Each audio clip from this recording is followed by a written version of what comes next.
I know we can solve this food insecurity problem, and it chokes me up. Part of me thinks like, oh, Allyson, you really can't do this. But the other part of me goes, you can. Like, this is possible. And it is possible if we do this together. If we combine as a community, we can solve our, I know we can solve this food insecurity problem, and it chokes me up. Part of me thinks like, oh, Allyson, you really can't do this. But the other part of me goes, you can. Like, this is possible. And it is possible if we do this together. If we combine as a community, we can solve our food insecurity problem, and we can not only survive here in Hawaii, but we can thrive. Welcome to Richard Hawes' YouTube channel, which looks at what we can do today to make Hawaii Island a more sustainable place to live so our children and grandchildren and their grandchildren won't be priced out of here and will be able to stay in Hawaii and live good lives here. Today, our guest is Allyson Blackard, who along with her husband Alan runs the Hydroponic Hut. That's a U-pick farm they started and run in Ainaloa, where they grow hydroponic greens. But there's more of a story to it than just that, which is why we have invited Allyson here today. Welcome, Allyson. Aloha. Thank you for having me, you guys. Appreciate it. Sure. It's really nice to get to talk to you. So I understand this all started, first of all, after you took an agriculture class at Hawaii Community College a couple of years ago, and the instructor challenged you to do something to tackle this island's food insecurity problem. Is that right? I actually started the program in 2020 in the heart of COVID. I got, I guess, a 2-year degree in the ag program under Lou Nakamura. And Lou Nakamura was doing pretty high production cracky hydroponics that he learned from Dr. Bernard Cracky, who was over at the UH Hilo. So it's pretty cool. Dr. Bernard Cracky actually taught my professor, who in turn taught us. It was something that I knew nothing about. And so I was pretty stoked when I started using it and experimenting with it. And it kind of brought us to where we are today. I got the same impression when I first talked to Bernie long time ago. It was all about making it simple and usable. You know, it wasn't complicated. It was pretty amazing to me too. So we actually did a whole video on that. If anyone is interested in looking back at that, I will put a link in the description box below. Tell us what people in the community see when they go to your hydroponic hut. So originally it was a U-pick farm, and that's what we started out with, where you could come and there'd be rows and rows of beautiful produce. Everything is living with the roots still attached to them, which is really kind of a cool concept. When you pick living lettuce and you go home with the roots still on it, that produce is going to last a lot longer in your fridge. But people couldn't come on the day that we had the U-pick, which was on Thursdays. So we kind of thought, well, maybe we'll put a stand out front. And it's been really great. We get people out there 24 hours a day picking the produce at their convenience. And we always had stressed that we wanted high quality produce at low prices for our Hawaii residents. So from the beginning, no Hawaii resident has paid over $3 for a head of lettuce, a bunch of cilantro, pak choi, things like that, so that people, you know, start eating more greens. But really, honestly, our main concept of this is to get you stimulated when you look at the greens. Wow, this is awesome. Cracky hydroponics. What is it? And then maybe you can go out and learn on your own. And that's why we started a class, so people could have an avenue to be able to learn cracky hydroponics on their own, so they could grow it on their own with even less money than the $3 that we charge. The honor span's been really awesome for us. I think because it's so food movement motivated, we don't have any issues with people, you know, taking, doing things like that. I think honestly, it's such a convenience for people. We have people come over there at, you know, in the middle of the night getting produce. And I think that these people are probably working people that didn't have the time during the day, but they can have the access to it at night, which again, I highly stress that these community members reach out and try to learn how to grow it for themselves. And with cracky hydroponics, it's really cheap, easy, and low labor intensity. It's not that hard. A lot of people think hydroponics, you need pumps, you need high priced nutrients, you need all this kind of stuff that you see on the internet. But honestly, it's really not that hard. It's basically a seed, net pot, water, nutrients, and you're pretty much harvesting. You know, you can give someone fish, but if you teach them how to fish, right, they can do so much more with it. So we taught this class. Actually, in the beginning, I taught using this workbook. In the time that we were thinking of changing the course, I was approached by Robert Golden from Puna Rising Ohana, coupled with Hawaii Community Foundation, and they offered a grant out to our community. And it's called a movable feast. It offers education all over our community in different spots. So Robert had seen what we had done, and he said, "Hey, would you guys be willing to teach a course?" So Robert offered us a grant where we got $20 per student to be able to give them supplies. So now when someone leaves our class, they've got not only the knowledge, but they also have the bin with the net pots, so oasis cubes, and the little cakeys, which are 3-week-old starters that you just basically, what we call it, plug and grow. You plug into your system, you literally don't do anything, and 4 weeks later you have this beautiful array of 8 different artisan, lettuces.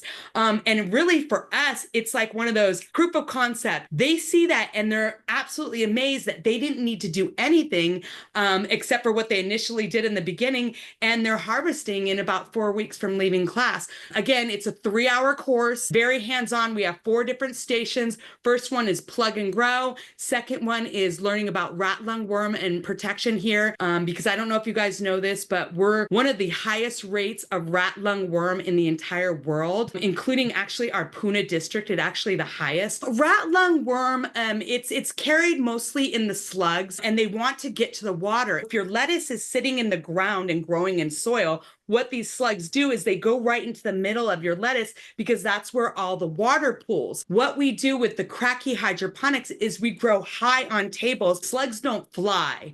So what we do is we protect the 4 legs of the tables. So that's a preventative measure from these slugs crawling up and getting into our produce. The slugs can carry really meningitis, lots of really awful diseases that can actually kill you. I'm really happy that Allyson is doing this, because it's out there and we just need the information to get to more people. Because one of the things is you can start really simple and just take care of your own house. It addresses the issue that we all know that we're in danger of, and that is food security out in the middle of the largest ocean in the world. It costs me about 4 cents in nutrients to grow 1 full head of lettuce. We not only have a food insecurity problem, but we have a type 2 diabetes problem. We have an obesity problem on our island. So if we can, conquer these 2, problems on our island, health and access to awesome food, then, win-win all around, right? Honestly, I love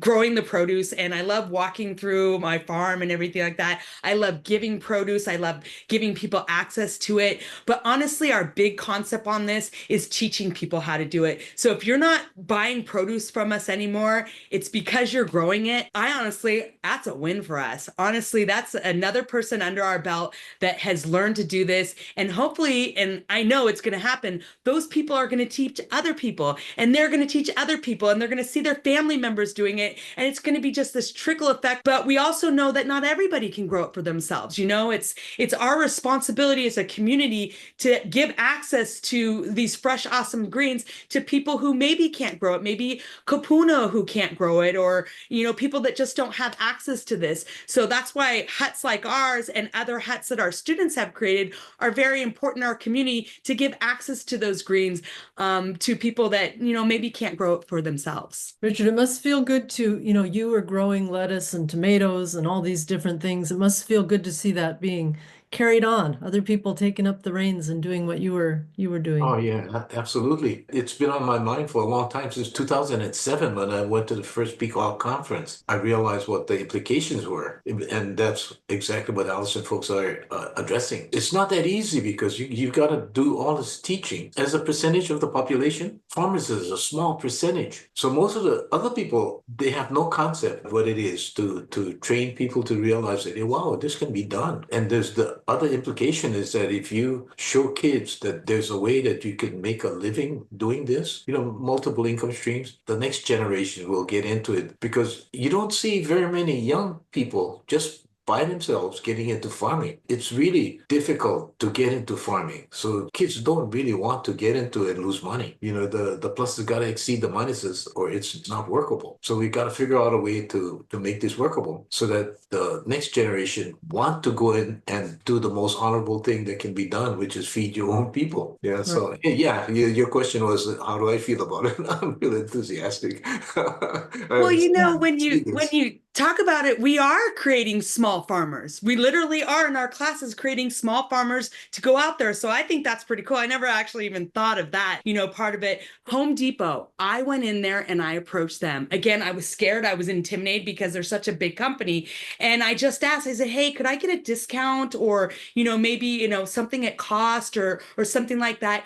And Christine, the manager at Home Depot, told me about a foundation that Home Depot has. They have a foundation where they actually reach out to the community and help support these kind of things. So I put in an application, explained everything that we were doing, and boom, a week and a half later, Home Depot, it's going to make me cry. Home Depot gave us $3,900 to pay for supplies for the students. And it filled my heart. I was absolutely I couldn't believe that this big company was going to do something like this. So not only did they give us supplies, but they offered us 5 volunteers to come to the class and to help teach the class. You look at our side yard, it looks like a Home Depot over there with all the things that they brought over and delivered to us, peat moss, all sorts of different stuff.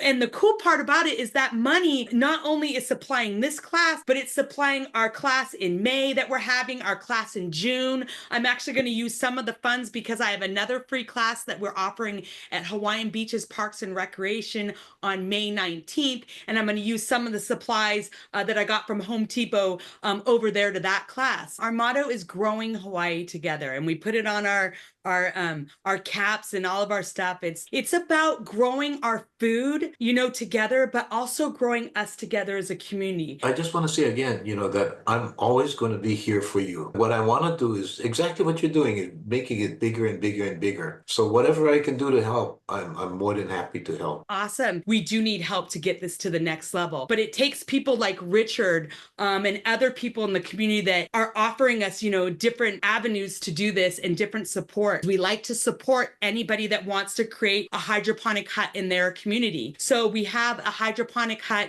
not ours. It's Treehouse Farm on 8th and Moku'u in HPP. We let them use all our branding, all our everything, so they can call it a hydroponic hut. So people can start seeing, oh, there's a brand, Hydroponic Hut. I know I can get high quality produce at low prices. And I know that farmer was trained in rat lung worm so that they're going to offer a safe option to us. But we have another hydroponic hut that was one of our students that's over in Hawaiian Beaches. We have another one over in on the Red Road at Kalani's Oceans. There's a HDOA grant that was given to our community, and a lot of our students signed up for it, and those grants should be going out within this month. And there's going to be other hydroponic huts opening up in Pana Eva in different areas, and it's just basically empowering our community to not only grow for everybody, but create an income for themselves. Maybe it's not huge kind money, but it actually puts money back in your pocket. You're able to buy more seeds, buy more nutrients, do more for the community, do more for yourself, and empowering them to not only grow food, but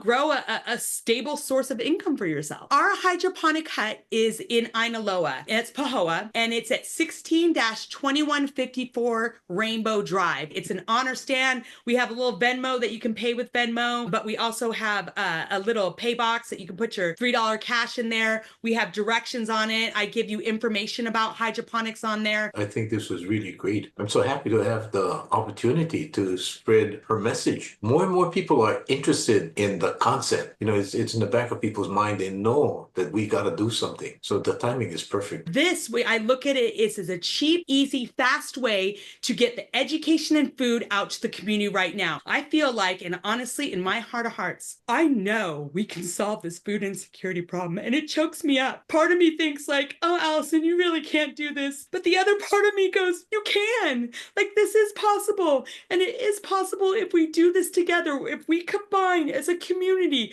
we can solve our food insecurity problem, and we can not only survive here in Hawaii, but we can thrive. And maybe we can be an example for not just, our big island, but I'd love to see this in all the islands of Hawaii, right? But be an example to the world that no matter where you at, you can solve your food insecurity problems. It just takes grassroots effort from people like me, from people like Richard, from people like you, Leslie, who are putting it out there in the community. And we can solve this if we do it together. This is really nice hearing your story, Allyson. I think what you're doing is just amazing, and best wishes on it going forward. Thank you. It was really interesting hearing about what you're doing at the Hydroponic Hut and all the education and everything else. You're doing a lot of good for our community. So thank you for that. I hug the community. The community will hug me back. It's a win-win.